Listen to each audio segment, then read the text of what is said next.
Jean-Paul Philippot est l'administrateur général de la RTBF depuis 2002. Il est également président de l'UER, c'est l'Union européenne de radio-télévision, depuis 6 ans. Bonsoir Jean-Paul Philippot. Bonsoir. Merci d'être là. Vous aimez tant que ça la radio et la télévision pour cumuler ces deux fonctions, Jean-Paul Philippot?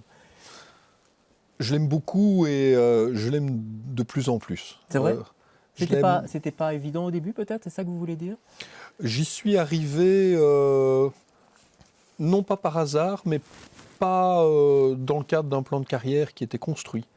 Pas par hasard parce que depuis le début de ma carrière professionnelle, j'ai développé à la fois une certaine expertise et aussi beaucoup d'envie pour la gestion d'entreprises publiques. Ouais, ça on va le voir, dans d'autres domaines. Dans d'autres domaines, mais un peu par hasard parce que je n'avais pas un plan de carrière qui passait par les médias. C'est un univers passionnant, je pense que c'est un lieu commun, mais c'est un univers de passionnés et on a difficile de rester tout à fait froid quand on est avec des collaborateurs et collaboratrices passionnés. Ça amène justement la passion. Vous aimez plus la radio-télévision que les télécommunications, par exemple? Je fais allusion à Belgacom, où vous étiez pressenti Écoutez, pour je obtenir le pense poste. que les barrières entre ces fonctions sont en train de s'estomper. Il y a peut-être deux univers qui, eux, ne se recoupent pas encore, et ne se recouperont peut-être pas. C'est celui de ceux qui créent et c'est celui de ceux qui transmettent. Dans nos métiers de radio, de télévision, on fait les deux, mais avec un curseur qui est mis sur la création et la créativité. Dans les télécommunications, on fait les deux aussi. Une part de création quand même. Sûrement, mais avec une composante technologique et commerciale qui est beaucoup plus importante. Ouais. Donc, si j'ai bien compris, vous préférez le premier domaine de création directe? C'est un domaine dans lequel il y a encore beaucoup à faire. Et puis, je crois également que les frontières qui étaient des frontières technologiques entre ces deux univers sont en train de s'estomper. Et qu'on est dans un devenir où les contours d'hier ne seront plus tout à fait les mêmes. Donc, ça veut dire que Belgacom ne vous intéressait pas du tout? Ça veut dire que je crois que l'avenir est encore devant nous. D'accord, ok, c'est votre réponse. Vous remplissez donc pour un nouveau mandat. Pourtant, en 2002, quand vous êtes arrivé à la RTBF, j'avais lu dans une interview que vous aimiez les challenges, les changements. Or, ici, ce n'est pas du changement, c'est de la continuation. Alors, écoutez, c'est une question que je me suis posée avant d'introduire ma candidature. Et peut-être que cet épisode ou ces rapprochements de mon nom et de Belgacom sont un peu dans le fil de cette réflexion-là. Après 2 mandats, je me suis posé effectivement la question du sens de prolonger le travail ou de l'intérêt de changer. Je n'ai pas l'impression de faire le même métier et d'être confronté aux mêmes défis aujourd'hui que ceux qui étaient les miens en 2002. Ah oui, il y avait des sacrés défis, on va en reparler. C'est autre chose, quoi. Il fallait restructurer. Mais maintenant, en 2014, dans ce 3e mandat, j'ai, comment dirais-je, la curiosité, mais également les interrogations du début. Les prochaines années dans notre métier vont être fondamentalement différentes de ce que nous avons connu. Alors, la fonction porte le même titre, l'entreprise s'adresse au public avec le même nom, mais beaucoup de choses sont en train de changer, les challenges, ils sont dans l'entreprise aujourd'hui. Mais on n'a pas fait le tour de la télévision, vous n'êtes pas à la tête d'un, disons le mot, le paquebot, puisqu'on on le cite tout le temps, qui est en train de vaciller tout doucement, je parle même de la télévision générale. Je pense que la télévision telle qu'on en donnait une définition il y a 10 ou 12 ans, elle vacille. Alors, elle vacille légèrement, mais l'amplitude s'accélère année après année. Les médias audiovisuels, la mission du service public dans l'audiovisuel, elle se réinvente aujourd'hui. Et c'est ce travail-là qui est excitant. Elle n'a pas le choix non plus. Il faut des téléspectateurs, il faut que des gens nous regardent, vous regardent. Alors, c'est une nécessité. Nous faisons des médias de masse, on s'adresse à toutes et à tous. Donc l'audience est évidemment un indicateur de la manière dont nous travaillons. Mais derrière l'audience, il y a le sens. En tant qu'opérateur public, on a quelques missions de base. Ces missions sont des missions modernes.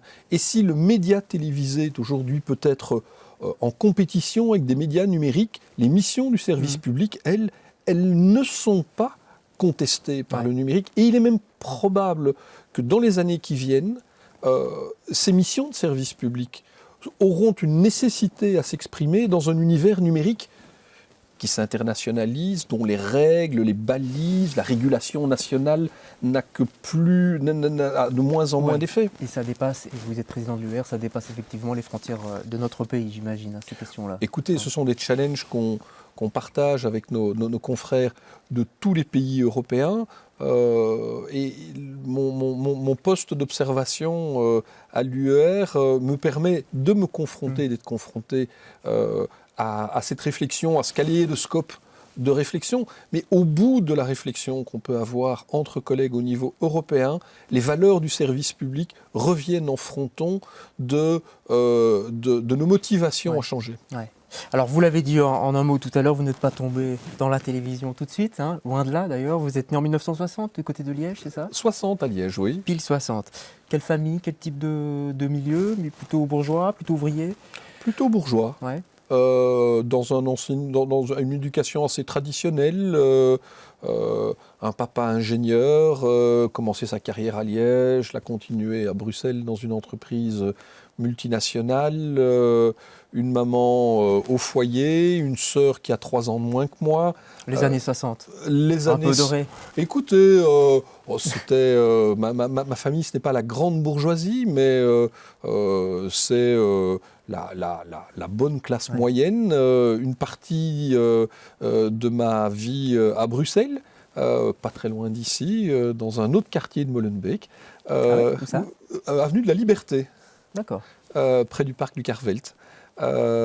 Et puis, comme toutes les familles de la classe moyenne dans les années 70-80, une maison dans le Brabant wallon, la suite de la scolarité dans le Brabant wallon, et puis le retour à Bruxelles dès que j'ai pu. Ça, on va en parler de vos études. Juste un mot, on vous l'a déjà posé des centaines de fois cette question. La télévision est arrivée dans le foyer quand, vous vous en souvenez? Écoutez, j'avais un papa, je l'ai toujours d'ailleurs, qui avait et qui a toujours une sale manie, c'est que on commençait le repas du soir avec la télévision dans un meuble au bout de la table, et on le terminait avec la télévision. Donc ça a plutôt été... Si les enfants nous écoutent...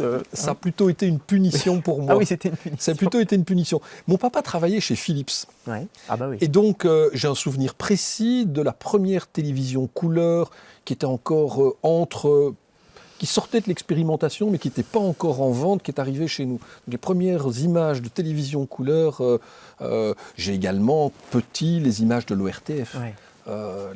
Et est-ce que le petit Jean-Paul, on va faire de la psy de comptoir là, est-ce que le petit Jean-Paul à ce moment-là s'est dit un jour je serai là-dedans, un jour je travaillerai dans ce domaine? Non. Jamais. Du tout. Du tout.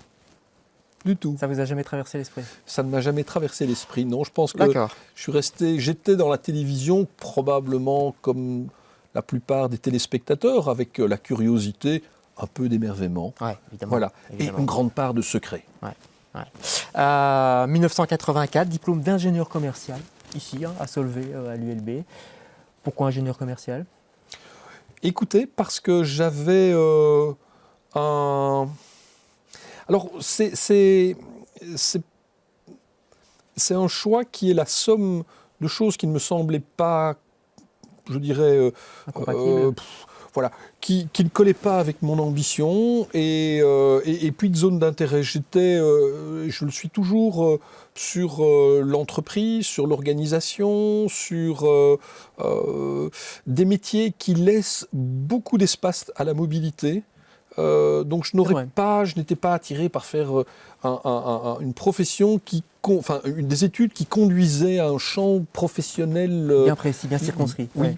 Et voilà, donc il y avait là, entre des choix ou plutôt des abandons, des zones dans lesquelles je n'avais pas d'intérêt, et cette curiosité, cette envie de ne pas sortir avec un emploi qui était déjà bien défini, et l'envie, la passion déjà de l'organisation, du changement, du travail en équipe.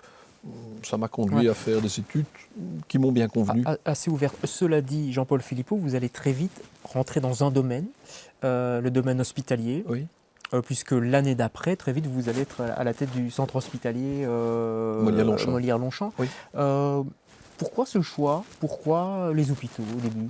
Écoutez, on dit souvent une carrière, ce sont des opportunités qu'on saisit ou des hasards qui s'offrent à Ouais, vous. ouais. Je préfère l'opportunité qu'on saisit avec une part d'inconscience, une part d'inconscient dans les choix qu'on opère. Il se fait que pour des raisons très concrètes, j'avais envie de travailler pendant ma dernière année universitaire. Et je me suis trouvé un petit boulot via, Quoi, un job, quoi. un petit job à l'hôpital Molière-Longchamp, qui correspondait aux études que je faisais. De fil en aiguille, j'y ai fait mon mémoire de fin d'études sur la gestion des pharmacies d'hôpitaux, Ouais. n'ayant dans ma famille, ni de près ni de loin, personne qui me rattachait à ce secteur d'activité. Donc vous découvriez tout, quoi. Je découvrais tout. Oui, je découvrais tout. Ce qui était peut-être une façon aussi de m'affranchir de mon père et de ma famille. Je ne travaillerai pas dans les mêmes secteurs d'activité Ouais. que vous, ça c'est acquis. Et puis voilà, je suis sorti de l'université, on faisait un service militaire à l'époque. Ouais, c'est vrai. Entre la sortie, mon diplôme et le service militaire, j'ai pas voulu rester sans rien faire. Du coup, je suis rentré dans cet hôpital et puis il y a des opportunités qui se sont offertes à moi et j'y ai développé une partie de ma vie professionnelle. Mais oui. Alors vous allez rester quelques années là, j'ai noté 2 ans, c'est possible? 2 ans, Pas oui. plus, hein, oui. Vous allez être consultant Oui. dans plusieurs pays d'Europe, dans Oui. le domaine médical. Dans le domaine hospitalier. Oui. Dans le domaine hospitalier. Ça veut dire quoi exactement? Qu'est-ce que vous avez fait précisément? Alors là, j'ai travaillé dans divers pays. Je travaillais en Belgique, dans plusieurs hôpitaux, des hôpitaux bruxellois, des hôpitaux wallons, l'hôpital à Anvers également. Et qu'est-ce qu'on fait parce que dans des hôpitaux? Il y a des médecins, il y a des. Vous, qu'est-ce Des que vous questions faisiez? d'organisation, des questions de réorganisation, des questions financières. Donc déjà la réorganisation. Des choix d'investissement. Ouais. J'ai beaucoup travaillé en Suisse. J'ai eu de longues missions pour les hôpitaux universitaires du canton de Genève. On a fait le premier plan stratégique de ces hôpitaux avec quelques collègues à l'époque. Ça m'a ouvert le champ et l'envie de voir l'Europe, des confrontations de culture, d'enjeux, Ouais. et ça a fortement approfondi mon expertise dans le Ouais. domaine de la gestion des hôpitaux. Ouais.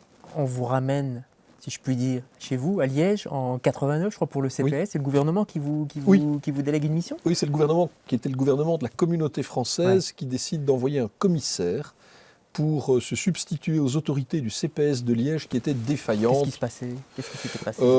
Crise financière, des déficits accumulés, au-delà des questions de personnes probablement, la mutation de CPS qui étaient gérés comme des administrations, mais dont la dimension, la complexité des tâches s'était fortement développée et qui devait faire un saut pour passer dans une professionnalisation des administrations publiques locales, qui est aujourd'hui la règle partout en Belgique, cumulée à des problèmes de personnes, avec un passif financier important, des projets et des investissements immobiliers considérables qu'il était difficile de faire aboutir. Donc, un peu Du raccommodage. un nœud et voilà, l'utilité d'envoyer quelqu'un de l'extérieur pour essayer de résoudre ce nœud. Donc toujours quelque part de la consultance, quelque part de la réorganisation. De la réorganisation, mais on passait du domaine de la consultance au domaine de la mise en application. Le consultant ne prend pas la décision. Oui, bien sûr. Oui, oui. Il donne des avis. Il donne des avis. Là, vous rentrez un petit peu dans... Ce qui est une façon d'être libre, mais ce qui donne parfois un peu d'amertume en bouche. Ouais. Mais c'est comme ça qu'on avance, j'imagine. Hein. C'est comme ça qu'on avance, mais bon, voilà. Donc je suis repassé dans la prise de décision. Ouais. Alors vous allez vous rapprocher des décideurs, entre guillemets, puisque vous allez être directeur adjoint du cabinet de Charles Piquet, Piquet 1, si je puis dire, quand il était ministre-président de la région. Oui. Ça part vers la politique, Écoutez, vers le Parti socialiste aussi. Je n'y étais pas du tout préparé. Je n'ai pas dans mes traditions familiales un engagement politique et sans trahir les pensées et les choix de mes parents, je ne pense pas qu'ils étaient spécifiquement dans le domaine du Parti socialiste. J'ai découvert Charles Piquet dans ma mission de commissaire du gouvernement. Je ne le connaissais pas. Et pourquoi est-ce que c'est moi qui ai eu cette mission? C'est parce que un de ses conseillers proches, qui a été un de mes mentors, qui était le président du CPS de Saint-Gilles, donc le président du conseil d'administration de l'hôpital Molière-Longchamp, D'accord, c'est comme ça qu'on rejoint Voilà. Charles Piquet. Le fil. Oui, le fil fil, il est là. Il il est s'appelait là, Albert Ellenbosch. Ça a Ouais. pour moi été quelqu'un qui m'a vraiment inspiré et qui m'a donné une chance folle en me confiant des dossiers et en me faisant confiance très tôt dans ma carrière. Ouais. Euh, une partie des problèmes du CPS de Liège étaient liés à des questions de gestion d'hôpitaux, de maisons d'entrepôt et de soins.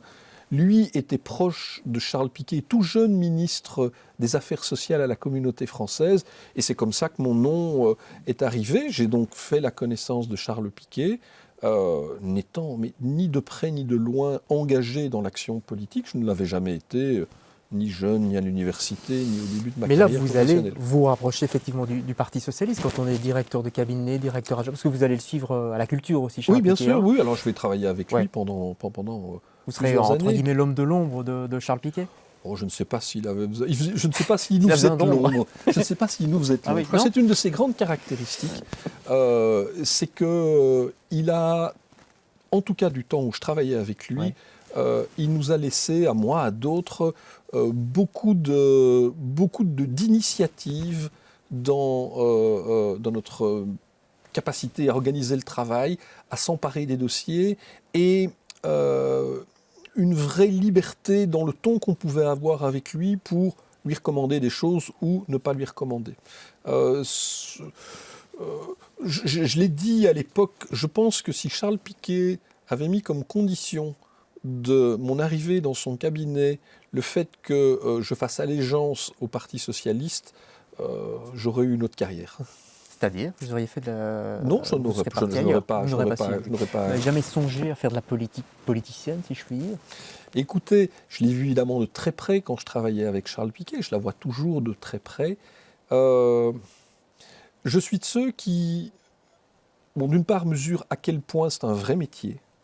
C'est un métier qui doit être exercé par des professionnels. C'est un métier qui est excessivement exigeant. Et je ne pense pas que je réunisse toutes les qualités pour le faire. Donc voilà, ça ne fait pas partie de mon trajet et ça ne fait pas partie de mon plan de carrière. De toute façon, votre carrière, elle va continuer.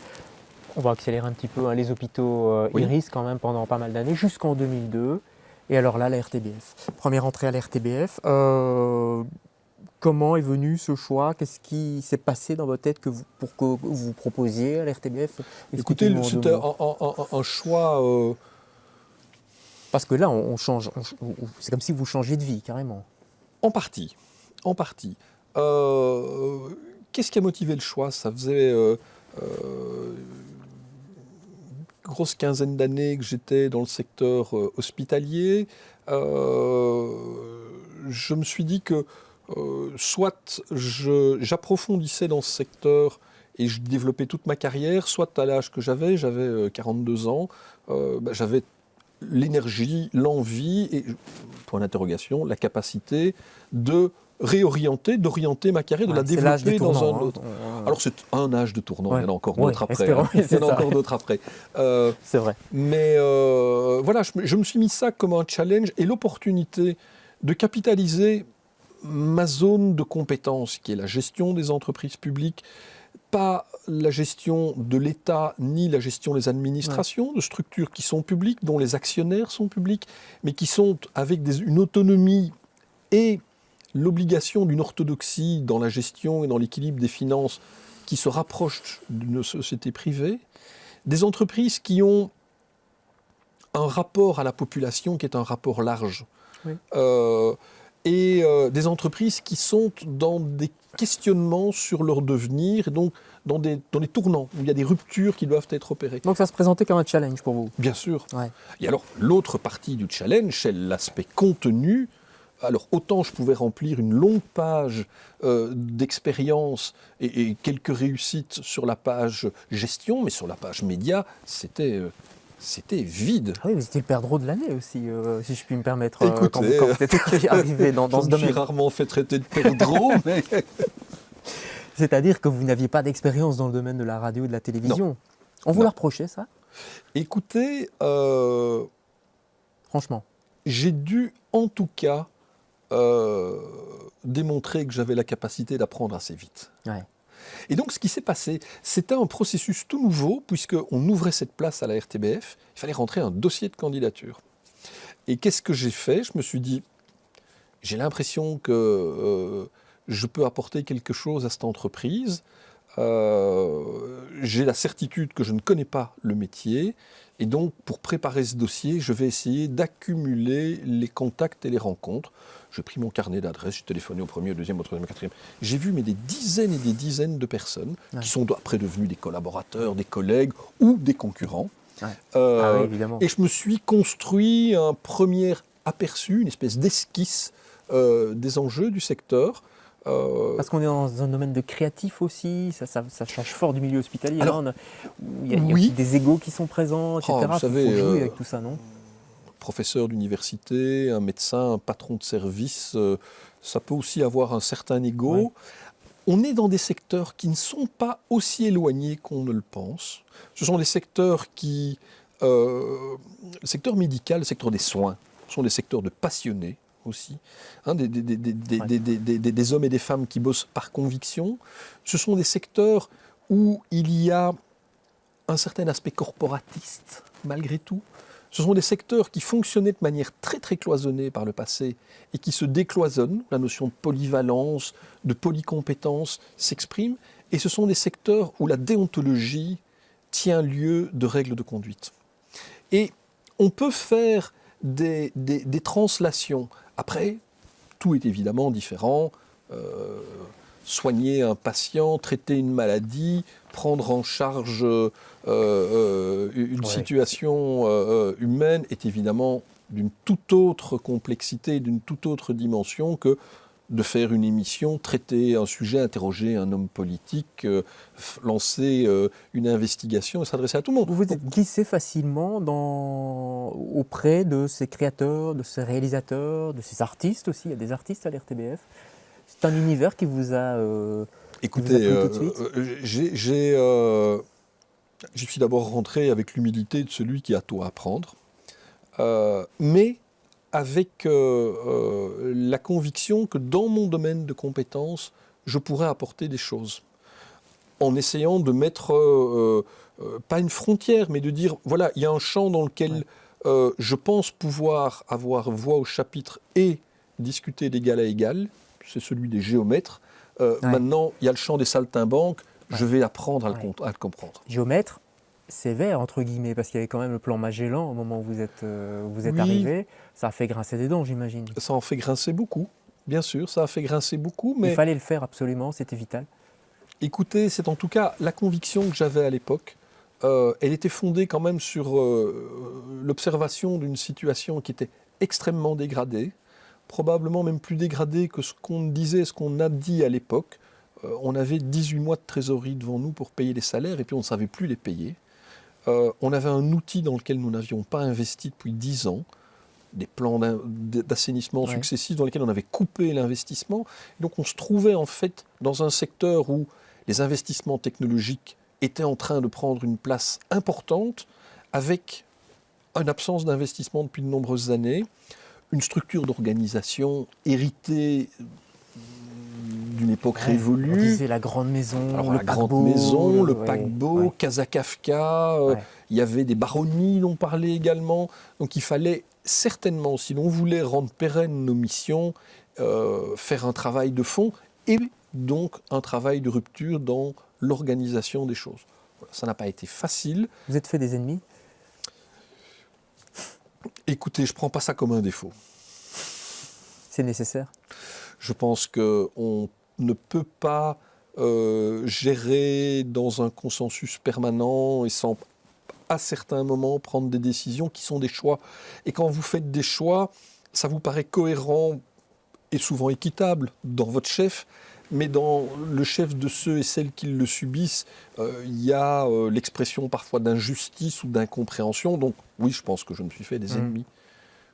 Vous êtes fier de l'RTBF aujourd'hui, telle qu'elle se présente aujourd'hui aux téléspectateurs ? Écoutez, qu'est-ce qu'on pourrait encore améliorer ? On fait des tas de choses. Quand on voit une émission, quand on gère, quand on ouvre un dossier, quand on rentre vous dans un studio... regardez le soir quand vous rentrez chez vous Peu. C'est vrai ? Peu. Je suis peu téléphage.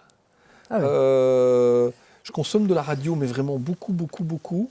Pas pendant que je travaille. J'ai des collègues qui ne savent pas rentrer dans leur bureau sans allumer un poste ou deux de télévision sur une étagère au mur. Je ne fais pas ça. Ni la concurrence non plus?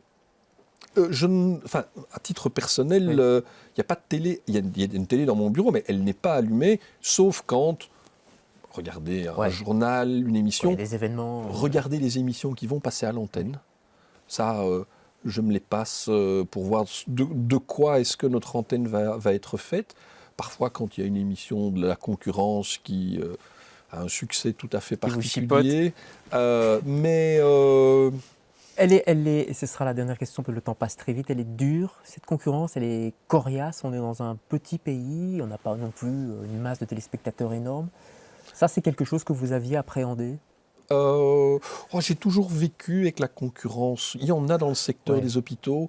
Je pense que la concurrence, Il y a eu on quelques peut... noms d'oiseaux quand même qui ont volé de temps oui, en temps. Hein. toujours. Mais enfin, ça fait aussi Oui. partie du folklore un peu local. Hein. Il faut un peu animer tout ça. Et ouais, attendez, si nous n'animons pas le Non, microcosme, alors ça va devenir vite un peu désespérant. Je crois qu'il faut la concurrence, on peut la voir comme l'ennemi ou on peut la voir comme l'autre qui va proposer quelque chose aux téléspectateurs. Et je la vois plutôt comme ça. Et je mets ma fierté, mais de temps en temps, ma rogne et ma rage, plutôt à m'assurer que les programmes que nous produisons sont ceux que le téléspectateur va voir, mais plutôt dans la relation que j'ai avec lui, enfin que nous avons avec lui, plutôt que dans Oui. je suis content qu'il regarde moi plutôt que l'autre. Non, je suis content qu'il regarde moi parce que on est pertinent, parce que c'est qualitatif, parce que c'est original.